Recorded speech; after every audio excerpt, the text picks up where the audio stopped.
જય શ્રી કૃષ્ણ. ચાલો સાંભળીએ પવિત્ર પુરુષોત્તમ માસ નિમિત્તે પુરુષોત્તમ માસ અધ્યાય 17મો.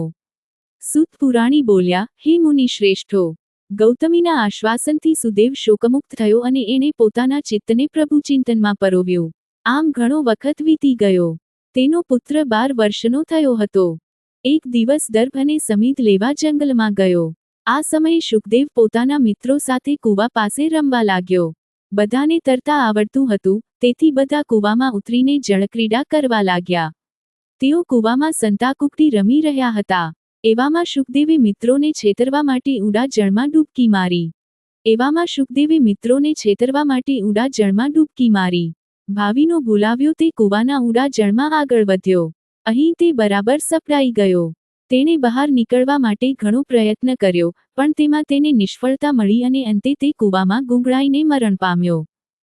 થોડા સમય સુધી રાહ જોવા છતાં શુકદેવ પાણીની સપાટી ઉપર ન આવતા તેના મિત્રો ગભરાઈ ગયા.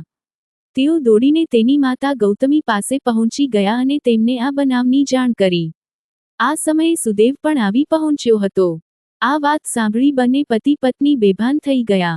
થોડીવાર પછી ભાનમાં આવતા તેઓ કૂવા તરફ દોડ્યા. આ વાત સાંભળી બંને પતિ પત્ની બેભાન થઈ ગયા. થોડીવાર પછી ભાનમાં આવતા તેઓ કૂવા તરફ દોડ્યા. બધાએ ભેગા મળી શુકદેવના શબને કૂવામાંથી બહાર કાઢ્યું. પતિ પત્ની ચોધાર આંસુએ રડતા હતા. તેઓ પાગલ જેવા બની ગયા. આ વાત સાંભળી બંને પતિ પત્ની બેભાન થઈ ગયા. થોડીવાર પછી ભાનમાં આવતા તેઓ કૂવા તરફ દોડ્યા. બધાએ ભેગા મળી શુકદેવના શબને કૂવામાંથી બહાર કાઢ્યું. પતિ પત્ની ચોધાર આંસુએ રડતા હતા. તેઓ પાગલ જેવા બની ગયા. સુદેવ પાગલાવસ્થામાં બોલવા લાગ્યો, હે પુત્ર, મારી સાથે તું ઘેર ચાલ. અમે તને લીધા વગર ઘેર જવાના નથી. તું કેમ સૂઈ રહ્યો છે? જલ્દી ઉઠે. તારા મિત્રો તને વેદાધ્યયન કરવા બોલાવે છે. ગુરુ તને શાળાએ બોલાવે છે, માટે જલ્દી જલ્દી ઊભો થા. દીકરા, તારા વગર જીવવું નકામું છે. હે પુત્ર, કોઈ દિવસ નહીં અને આજે અમને પૂછ્યા વગર શા માટે છાનોમાનો પૂર્વે રમવા ગયો? મારા કયા પાપની ઈશ્વરે મને આ સજા કરી? અમે તારું શું બગાડ્યું હતું? શા માટે અમારી પાસેથી અમારા પુત્રને છીનવી લીધો?